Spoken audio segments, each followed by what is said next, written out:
Finally cutting শেষ। Total আজকে কটা কাটিং করেছি এবার তোমার দেখাচ্ছি, দাঁড়াও তোমার দেখো। অ্যাস্টক্স নেক্সট স্টেজ, এটা লাস্ট কাটিং আজকে অলরেডি এগুলো হয়ে গেছে। এটাতে লেখা আছে 26 এলবিএস প্লাস লোগো হবে। আমি আগের র্যাকেটটা করেছি 28.5, তাহলে আমি এটা করে দিই 26.5ই থাক, অসুবিধা নেই। এক্সবোস 68 এই র্যাকেট মেশিনে আমি সেট করে ফেলেছি। আমি তোমার দেখাচ্ছি এক্সবোস 68 এর সাউন্ডটা কেমন, তোমাদের এবার সাউন্ডটা শোনো। এই যে 26 এলবিএস, এটা করা হয় কারণ স্ট্রিংয়ের লেন্থটা সোজা করার জন্য করা হয়। এই ক্ল্যাম্পটা লক করলাম, এখান থেকে এটা টেনশনটা রিলিজ করলাম। এক্সবোল 68 স্ট্রিং। তো পেন্ডিং কাটিং ছিল, সব পেন্ডিং কাটিং আমি ক্লিয়ার করলাম। তোমার দেখাচ্ছি এবারে কটা কাটিং ছিল, দেখো তোমার আমি দেখাচ্ছি। এই যে মেশিন, জানো কত র্যাকেট করলাম দেখো।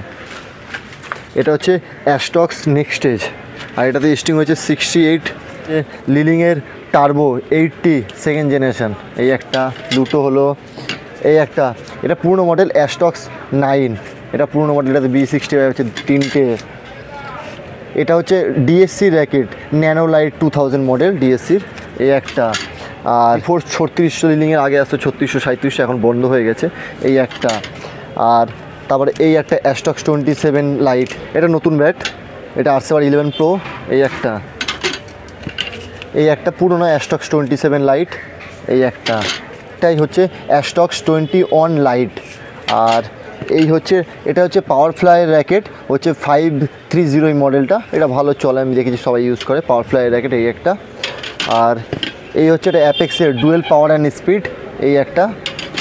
আর এই একটা ইউনেক্সের মাসেল পাওয়ার 29। টোটাল কাটিং করলাম, পেন্ডিং কাটিং ছিল। আমি তোমাদের যেমন প্রথমে ভিডিওতে বলেছি, দেখো 2 4 6 8 10 12 আর একটা কাস্টমার নিয়ে চলে গেছে, আমি সঙ্গে সঙ্গে করলাম। আর প্রথমে দিয়ে দিয়েছি তার 13টা পেন্ডিং কাটিং ছিল।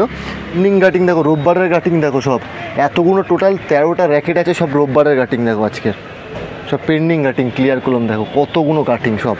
আর আমাদের এখানে প্রফেশনালভাবে ইউনেক্সে ইলেকট্রনিক মেশিনে কাটিং করা হয়। তোমরা যারা করতে চাইছো কমেন্ট বক্সে তোমরা দোকানের ডিটেলস পেয়ে যাও, তোমরা অবশ্যই দোকানে ভিজিট করো। একদম বেস্ট প্রাইজের সাথে একদম প্রফেশনালভাবে এখানে কাটিং করা হয়। আর এখানে সব অরিজিনাল প্রোডাক্ট পাওয়া যায় একদম বেস্ট প্রাইজে। তোমরা যদি ইউনেক্সের ইলেকট্রনিক মেশিনে কাটিং করতে চাও, তোমরা এরকম করতে পারো। সব প্রফেশনাল র্যাকেট কাটিং হয় এখানে। তোমাদের দেখিয়ে দিচ্ছি ইলেকট্রনিক মেশিনে আমাদের কীরকমভাবে কাটিং হয়। যেমন তোমাদের আমি সিস্টেমও কিছু বলে দিচ্ছি। এইগুলো তোমার সব যেগুলো আমার হয়ে গেলাম দেখালাম। এই যে এরকম এলবিএস হয় ডিজিটাল মেশিনে, যেমন 27, 27.5, 28 এইভাবে টেনশন হয়, যেটার মধ্যে ডিজিটাল অ্যাকচুয়াল। ফাইনালি আজকের কাটিং শেষ।